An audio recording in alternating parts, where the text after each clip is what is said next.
This is your news source evening bulletin for today, Wednesday, the 12th day of March in the year 2025. I'm Gordon Mosley reporting, and here is what we're tracking tonight. With tensions growing between Guyana and Venezuela over that border controversy, Guyana's Minister of Home Affairs, Robson Ben, today issued a warning that there will be harsh consequences for any Guyanese or person residing in Guyana who pledges support for Venezuela's planned elections for a governor of Guyana's Essequibo region. Despite the International Court's 2023 order that Venezuela refrains from taking any action which would modify the situation that currently prevails in the Essequibo, whereby Guyana administers and exercises control over the area, the Venezuelan President Nicolas Maduro has announced plans to host elections for a governor of the region on the eve of Guyana's 59th independence anniversary in May. Speaking in the opening of the Guyana Police Force's Inspectors and Sergeants Conference this morning, the Home Affairs Minister Robson Ben cautioned that there may be sleepers around who support the Venezuelan government and their outrageous claims. He said those persons will face treason charges. We know that there are some sleepers here. We've put out a few already. We know Maduro is saying that on the 23rd of May, he will hold elections in Venezuela and he will appoint governors and other officials for Guyana, Essequibo. And I've said today again, any person, Guyanese or otherwise, if it's a Guyanese who is appointed to be governor of Essequibo and be emplaced at Anna Regina, we will charge that person for treason and lock them up. Each and every one of them. Minister Ben said there is now a more cautious approach in dealing with persons coming from Venezuela. To buttress his point, he noted that a denial of a number of Venezuelan migrants yesterday from entering Guyana shows that more work is being done to vet those who are coming over. He said although there is still a relaxed policy for those with family ties here in Guyana, any support for Venezuela's elections plans for Guyana's Essequibo will be met with consequences. They're going to be charged for treason.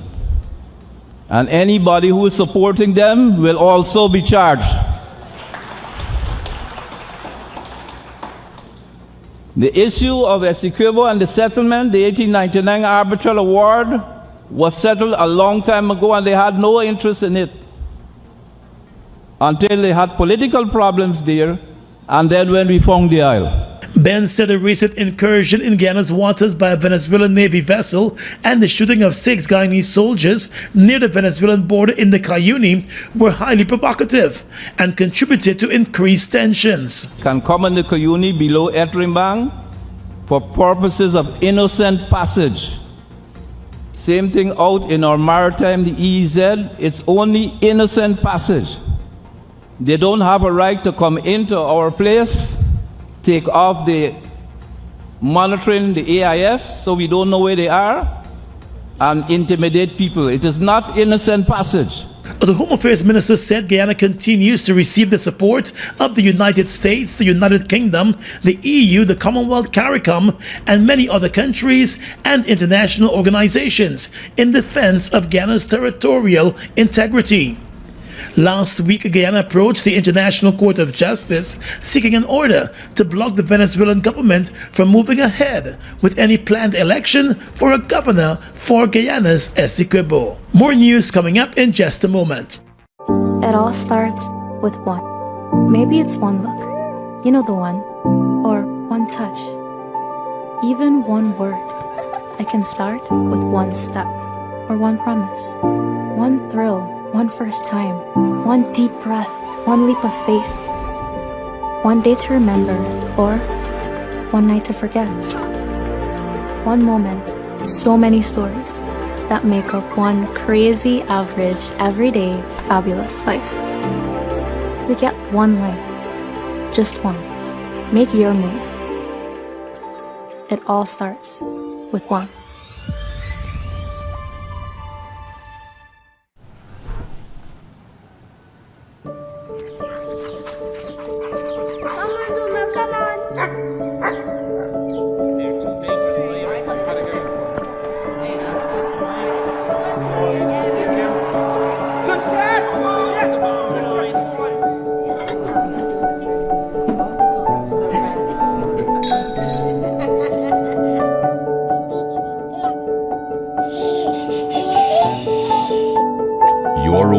is so much more than just four walls, floors, and ceilings. It's a lifetime of great memories and stories. Come talk to us and start your journey home today. Republic Bank, we're the one for you.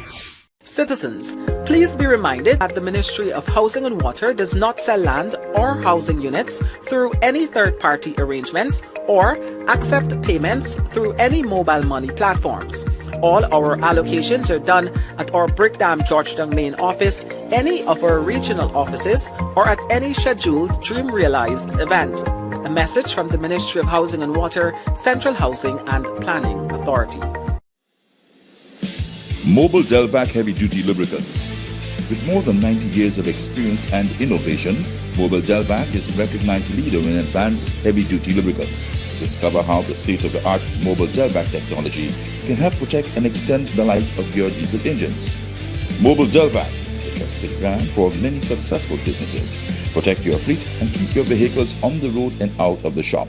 Helped by Mobil Motor Oils. Distributed by Sol Guyana Inc.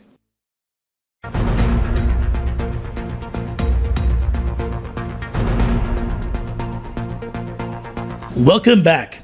Let's tell you now that billionaire businessman Mohamed continues to express his frustration over the impact of the U.S. sanctions on him, his son, and their businesses, and the Guyana government's recent moves not to renew a number of the family's business license. Mr. Mohamed told news source on Wednesday that the same government that has now started an onslaught against the family and its businesses was still doing business with the family after the U.S. sanctions were handed down last year. Last Thursday, Vice President Bara Jagdeo said the government simply can no longer do business with the Mohammeds in wake of the U.S. sanctions. The Vice President said the government will not put the country at risk. However, the head of the Mohammed's enterprises, Mohamed, told news source that the vice president is being duplicitous. He said since the U.S. sanctions last June, the government has conducted major business transactions with the sanctioned company. The bank has a right to close your account. We can't deny that. And I understand that. I understand that, the bank cannot operate with a sanctioned individual or a sanctioned entity, right? But to say that I cannot do business in Guyana or cannot do any business with government, that is not so, because after the sanction, we did 3 businesses with government. Mohamed declined to give specifics, but he assured news source that he has the evidence to back up his claims. The Mohammeds have been involved in gold production, quarry mining, construction, and foreign exchange for years. Do you have the evidence to prove? I have all the evidence to prove, yeah. According to the businessman, one of those transactions took place last year, while the other 2 were executed this year. One of the transactions is believed to have included a decision by the Maritime Administration Department to grant Hattie's World, a business owned by the Mohammeds, cabotage to carry out coastal voyages in Guyana's waters. The license was granted in 2024 following the U.S. sanctions. However, MARAD last week said it took a decision not to grant any further permission to the company following the expiration of the cabotage in February. News source understands that the other 2 transactions included financial transactions with the government of Guyana. Mr. Mohamed maintains that it is a breach of his family's constitutional rights to prevent them from conducting business in Guyana. He said based on legal advice provided by his attorneys, the U.S. Treasury Department's Office of Foreign Assets Control has no personal jurisdiction over overseas companies that are not owned or controlled by U.S. citizens or companies. And my understanding of the sanction, and I have a letter from my lawyer that actually tells us what this sanction is about.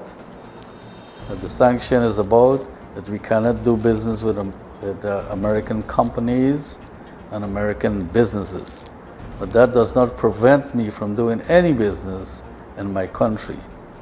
And the letter clearly states that OFAC has no jurisdiction over any other companies outside of American companies and American citizens. In announcing the sanctions in June of last year, the U.S. Treasury Department warned that financial institutions and other persons that engage in certain transactions or activities with the sanctioned entities and individuals may expose themselves to sanctions or be subject to an enforcement action. Noting that the sanctions have taken a significant toll on their businesses, Mr. Mohamed said through his lawyers he has petitioned the U.S. Treasury Department with the hope of having the sanctions lifted. He was sanctioned together with his son Azruddin Mohamed and the government permanent secretary May Thomas. The Mohammeds have denied the allegations of money laundering on the declaration of gold and tax evasion, which have been leveled against them. The government has sought details of the claims against the Mohammed from the U.S. government, but those details have not been provided. On the campaign trail tonight, boasting that Guyanese are now far better off than ever before, Attorney General Nandlall believes the current crop of potential candidates from the opposition parties for the upcoming elections will be no match for the People's Progressive Party Civic, which he predicts will cruise to victory. So the opposition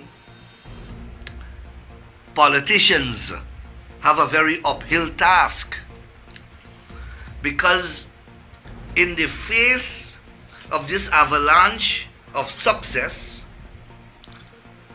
this avalanche of policies from which people are benefiting from every walk of life,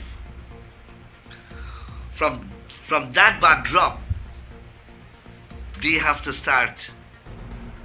to do politics. How do you do that when they don't have anything of their own to which they can point? With elections set to take place later this year, Mr. Nandlall went into full campaign mode on his issues in the news television program, as he laid out a case for the re-election of the governing party. Nandlall said the opposition parties are all reactionary. He said Guyanese are now in a better position to afford more and live a more comfortable lifestyle, thanks to the PPP and its policies, he noted. Billions of dollars have gone back to the Guyanese people, and that accounts for what you're seeing across this country. The spending explosion, the number of motor vehicles, the fancy clothes that you see people wearing, the type of jewelry that you see they're wearing. The people are traveling, people are eating, people are dining, people are recreating in a manner that they've never done before. The Attorney General said over the past 5 years, the PPP government has implemented policies and programs with the people in mind, which he believes has resulted in disposable income of Guyanese being increased. Those of you who live in the United States and Canada and overseas, you can comment now, because you have lived overseas for a long time, and you, from a distance, you can see and you can observe objectively how the lives of Guyanese have been transformed. You can look at the clothes that we are wearing, and you can see the difference in the clothes. You can look at the glasses, the fashion, what we are drinking, what we are driving, our lifestyle, and you will see how sometimes it is surpassing what you are enjoying in the United States. Guyanese are wearing the brand name clothes that you sometimes can't afford in the United States and in Canada and wherever you are living. Nandlall made it clear that the PPP is not scared of its challenges in the upcoming elections and will hit the campaign trail and defend its record in government. The government of Guyana has hired a Continental Strategy firm, a government relations firm in Washington, D.C., to lobby the Donald Trump administration to advance Guyana's profile in the U.S. The agreement between the governments of Guyana and the lobbyists was signed on the 13th of December. However, it was not until the 5th of February that it was signed by the Permanent Secretary of the Ministry of Foreign Affairs, Elizabeth Harper, and the President of the Continental Strategies Group, Carlos Trujillo. Trujillo served as a U.S. permanent representative to the Organization of American States between 2018 and 2021. The 6-month agreement, which took effect on the 16th of December, was published as part of a filing under the U.S. Foreign Agents Registration Act. According to the document, Continental Strategy will represent the Office of the Ministry of Foreign Affairs as part of a comprehensive program to increase U.S. trade and investment, help the government address financial sector improvements, and enhance Guyana's profile in the U.S. Activities may involve lobbying, preparing and disseminating information materials, and engaging with U.S. policymakers. Under the 6-month agreement, the government of Guyana is paying the Continental Strategy Lobbying Group $50,000 per month for its services. That's about $10 million per month. Additionally, under the agreement, the firm will invoice the government each month for reasonable costs associated with the engagement, including but not limited to necessary registration fees and travel expenses, such as hotel, airfare, car services, and the meals, excluding costs typically associated with the operation of an office, such as overhead staff and equipment. Continental Strategy said it will act prudently in its undertakings, and in any instance where monthly costs will exceed $15,000, will seek prior written approval from the Guyana government. Regional Democratic Council presents Kukwani Mesh Weekend 2025. It kicks off on Saturday, 22nd March with Access Family and Soca Tuesday, Kukwani Edition.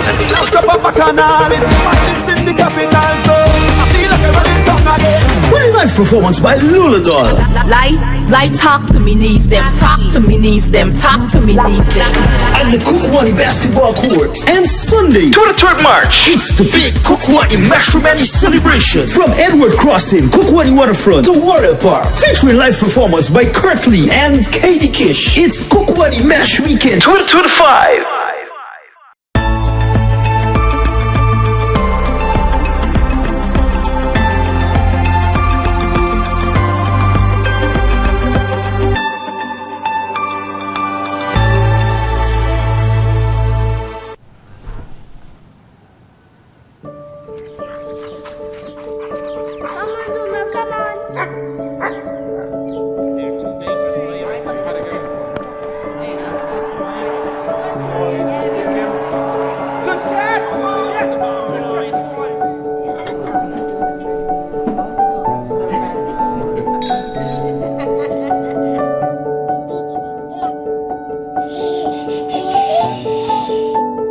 Your own home is so much more than just 4 walls, floors, and ceilings. It's a lifetime of great memories and stories. Come talk to us and start your journey home today.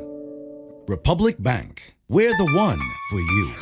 Ready to up your game? Ready to up your game? Win big with over 60 epic prizes. A brand new PS5, Nintendo Switch, iPhone 16 Pro Max, Apple smartwatch, and the hottest earbuds from Apple and Samsung. Plus, we are giving away thousands in phone credit and a whole year supply of Buster or Turbo Energy drink. Here's how. Buy any Buster or Turbo Energy drink, find the code starting with BB and enter online or on WhatsApp. Visit us on Facebook or Instagram at Turbo_Caribbean or Buster Guyana for all the details. Don't just play. Up your game with Buster and Turbo Energy. Commissioner of Police Clifton Hicken today encouraged police ranks on patrol duty to call for backup whenever they are faced with threats and not wait until it's too late. Addressing inspectors and sergeants of the Guyana Police Force at their annual conference this morning, the police commissioner said failure to seek help when faced with a threat can put the Guyana Police Force in an embarrassing situation.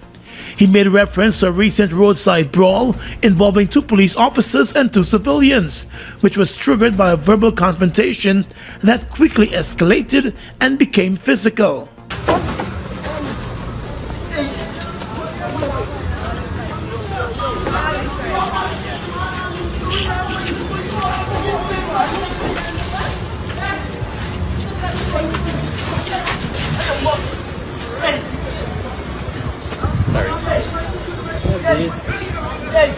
It's disrespectful, huh? Very disrespectful. This is not right. Watch. This is not right.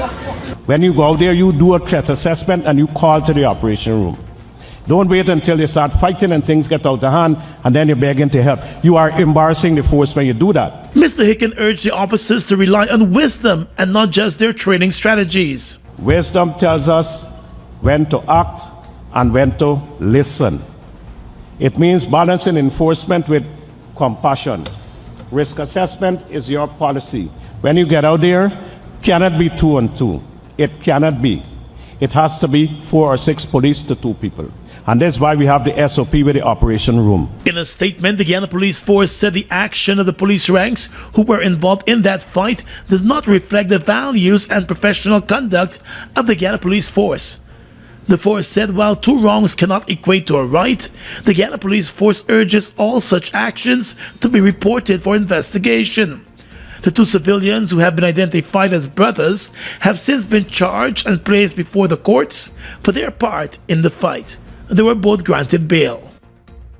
Almost 2 years after he first appeared in court, Assistant Superintendent of Police Kurt Smith has been cleared of the misconduct in public office charges that were filed against him by the Special Organized Crime Unit.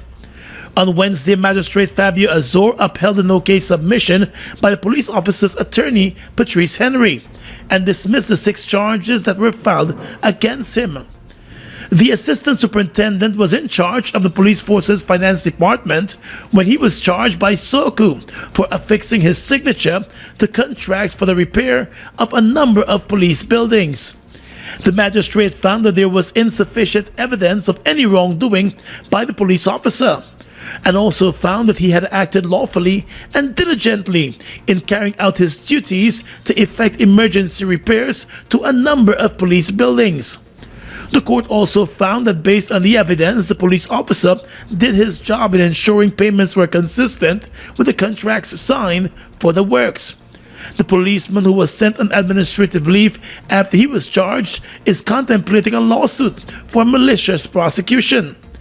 In filing the charges against him, SOCU had contended that the assistant superintendent signed the contracts for the repairs of the police buildings instead of having the permanent secretary sign the contracts for the Ministry of Home Affairs. There were no allegations of fraud, but SOCU still proceeded with the misconduct in public office charges against the policeman. Let's tell you now that a legal challenge which was mounted against the government over its handling of the country's natural resource fund has been described as a nuisance by the Attorney General Senior Counsel Nandlall. The court action was filed by prominent business executive Dr. Terence Campbell. Dr. Campbell is a member of the NRF Investment Committee, and he has questioned the massive withdrawals from the fund and the compliance with the law and international financial standards. The Attorney General and the Minister of Finance, Dr. Ashni Singh, were named as respondents in the matter. The Attorney General has stated that the action is unlikely to succeed. These proceedings are not designed to address any legal issues, These are nuisance value. Well, in law they are nuisance value. They cannot succeed, but they are intended to make political mileage. They are intended to gain public acclaim. They are intended to advance political causes. And the courts do not exist for the advancement of those objectives. Dr. Campbell has been publicly voicing concern regarding the government's use of the Natural Resource Fund, particularly the lack of clear justification for major withdrawals and the apparent absence of comprehensive documentation outlining how the funds are allocated. But even if that is the case, the Attorney General is arguing that the court has no power to compel the government to do otherwise. These are not matters of contention.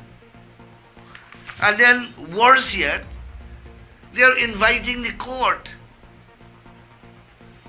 to make orders that will put the court in violent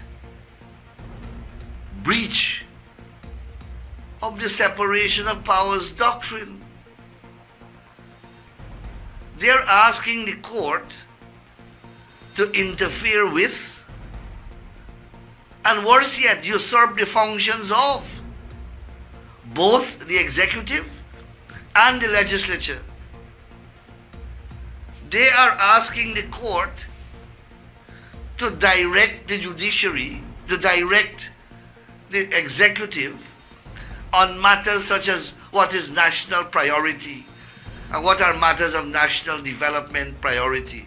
Those are matters within the domain of the executive. In his court action, Dr. Campbell is arguing that while the Natural Resource Fund is intended to fund national development priorities, it has also been diverted to cover budget deficits by the government. These proceedings do not allege violation of law. They don't raise matters of contentions between the parties, genuine matters of contention. These are people who have problems with the manner of governance. They have problems with the manner in which Parliament is functioning. The Natural Resource Fund was established to manage revenues from Guyana's oil sector responsibly. Initially introduced through the Natural Resource Fund Act of 2019, the legislation was revised in 2021 to refine governance mechanisms and enhance transparency. It all starts with one. Maybe it's one look, you know the one, or one touch, even one word. I can start with one step, or one promise, one thrill, one first time, one deep breath, one leap of faith, one day to remember, or one night to forget. One moment, so many stories that make up one crazy, average, everyday, fabulous life. We get one life, just one. Make your move. It all starts with one.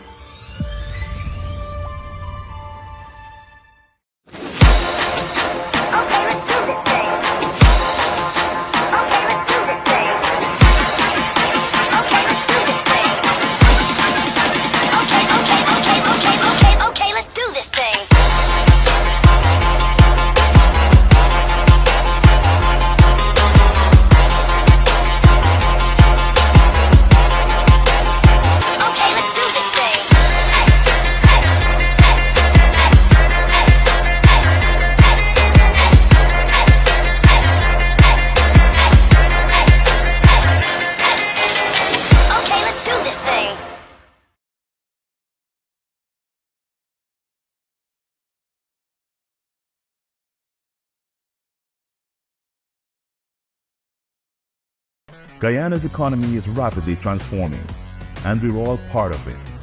Guyoil is at the forefront of this development by providing reliable and efficient energy and supporting community development from the very core.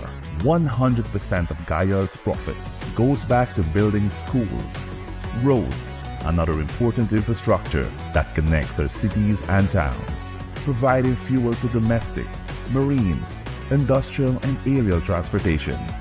Guyoil has now repositioned itself as a market leader in the petroleum industry, building a better future for all of us.